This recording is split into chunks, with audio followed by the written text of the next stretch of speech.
Bon, essayons avec un autre accord. Prenons le Mi par exemple. Je vais prendre un Mi majeur. Bon, essayons la première méthode. J'essaie de trouver la huitième, l'octave. La fondamentale, encore une fois, j'y touche pas. Interdit. Elle est là. C'est la sixième corde. La deuxième, la cinquième, pardon. La cinquième corde, ça c'est une quinte. La quatrième corde, ah bah voilà. Ça c'est la même note. C'est pas le même son, mais c'est bien la même note. Donc ici j'ai une octave. Et ça tombe bien, l'octave est placée à la deuxième case. Là. Donc, 2 moins 2 égale 0. Ce qui veut dire que je recule d'une, deux cases. Ça veut donc dire que je vais faire sonner cette corde 4, cette quatrième corde, elle va sonner à vide. Et voilà, donc replacez votre Mi majeur, retirez ce doigt-là, et voilà, là j'ai un accord de Mi septième. Je peux l'avoir également autrement, comme le La, et comme beaucoup d'accords finalement. Reprenons notre Mi. Alors je continue, donc je sais que je peux l'avoir à partir de la quatrième corde. La troisième corde, pas possible, j'y touche pas puisque c'est la tierce majeure. Deuxième corde, ah, et ben ça c'est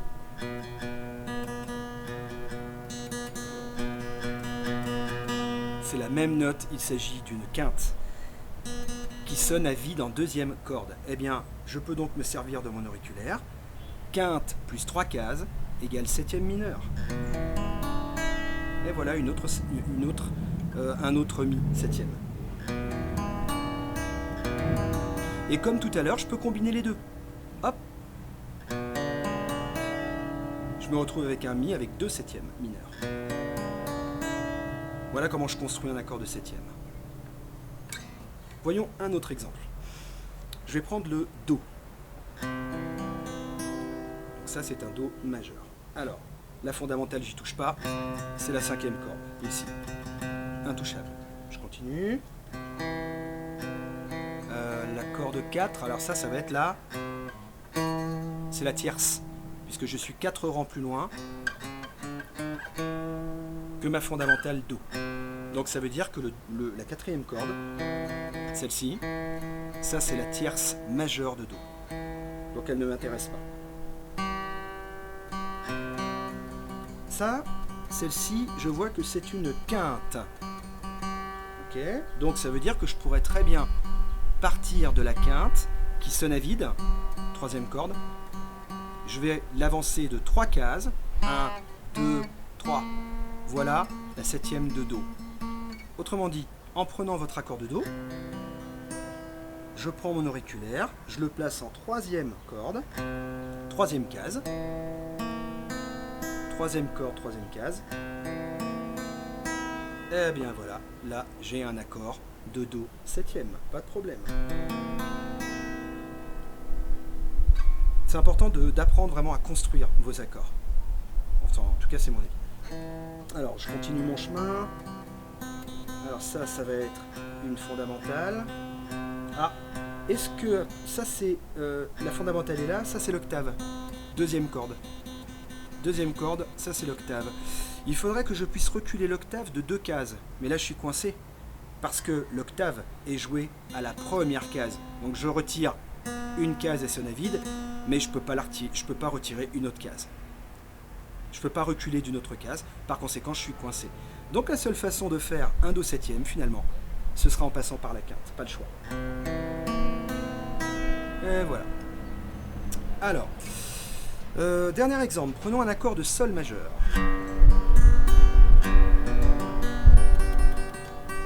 La fondamentale, sixième corde.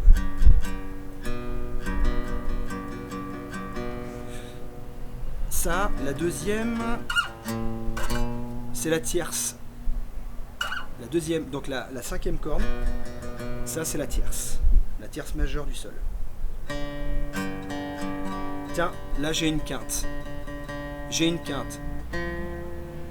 Je pourrais donc avoir une septième. Pas facile. pas facile. Non, celle-là, elle n'est pas très conseillée. Je vais voir si je peux pas avoir mieux. Troisième corde, ça, c'est une octave. Je suis coincé, la corde sonne à vide, je peux donc pas reculer de 2 cases. Ensuite, ça, c'est une tierce. Encore une fois, ça, c'est la tierce majeure du sol. Et la dernière, la dernière, elle peut m'intéresser parce que c'est une octave. Vous voyez, même note. Pas le même son, mais c'est bien la même note. Okay, donc, je pourrais partir de l'octave, et là, je vois que je peux, comme je suis en troisième case, première corde, je peux reculer de 2 cases. 1 et 2. Et voilà, je vais donc me mettre première corde, première case. Voilà une septième de sol. Donc au lieu de faire un sol, okay, je vais relever l'auriculaire et je place mon index, première case, première corde. Voilà un sol septième. Donc, standard, septième. Ok. Évidemment, je l'ai fait là avec des accords majeurs, mais je peux le faire tout aussi bien avec des accords mineurs. Ça fonctionne très bien. Prenons par exemple un La mineur. Voilà un La mineur. L'octave est là, elle n'a pas bougé. Troisième corde, deuxième case. Je recule l'octave de 2 cases, donc ça revient à jouer la troisième corde à vide. Et voilà, là j'obtiens un La mineur 7. Ça s'appelle La mineur 7. Faisons-le enfin pour finir avec l'accord de Ré. Alors, fondamental, quatrième corde à vide. Intouchable, celle-là. Ça, c'est une quinte, la troisième corde. Ensuite, ça... c'est une octave. Et je vois que l'octave, en deuxième corde, elle est placée en case 3. Ce qui me donne donc la possibilité de reculer de 2 cases. 3 moins 2 égale 1. Je vais donc changer ma position. Et ce doigt-là, il va être placé là. Voilà la septième mineure du Ré. Autrement dit, au lieu de faire ça, Ré standard, je vais changer un peu la position de mes doigts, par contre, pour obtenir ceci. Les autres doigts ne changent pas. Seule la deuxième corde change. Et voilà. Là, vous avez un Ré 7. Alors, maintenant, si je veux un Ré mineur 7, eh bien, c'est la même chose. Vous faites d'abord un Ré mineur. Voilà un Ré mineur qui sonne triste. Pensez au début de Comme toi, c'est cette note-là qui est jouée. Eh bien, le Ré mineur 7, pareil, je déplace la deuxième corde, elle va résonner en première case. Ça va donc donner cette position-là.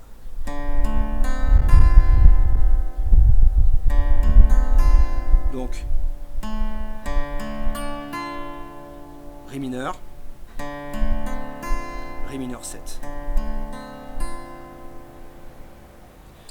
Voilà pour la partie théorique. Donc je vous invite à vous tester, je sais pas, essayer par exemple, essayer de me faire un Fa dièse, par exemple, essayer de me faire un Fa septième, et puis d'autres notes que je n'ai pas faites, voilà, entraînez-vous à construire vous-même vos accords de septième en utilisant si possible les 2 méthodes. Ça c'est que de l'entraînement, mais après ça vient vraiment tout seul, avec un petit peu d'exercice tous les jours. Alors, je vous ai mis également avec la vidéo un fichier où je vous ai mis les principaux accords de septième qu'on trouve sur le marché.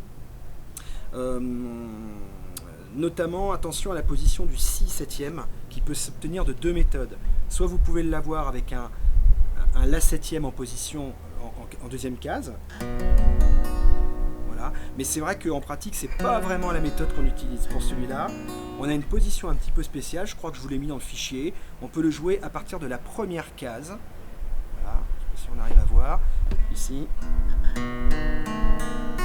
Voilà, c'est plutôt la façon qu'on utilise en pratique. Pour le Si septième. Bon, je pense vous avoir dit l'essentiel. N'hésitez pas à mettre des commentaires sous les vidéos, me dire ce qui va pas, ce qu'il faudrait que je fasse. Je suis pas prof de guitare, donc voilà, il n'y a pas de graphisme, j'ai pas trop possibilité de faire du graphisme dans les vidéos, je les explique comme ça, comme je peux. Voilà, n'hésitez pas, c'est tout. Et puis je vous dis à bientôt sur un autre site, sur un autre lieu, et pour un 12e cours. Ciao!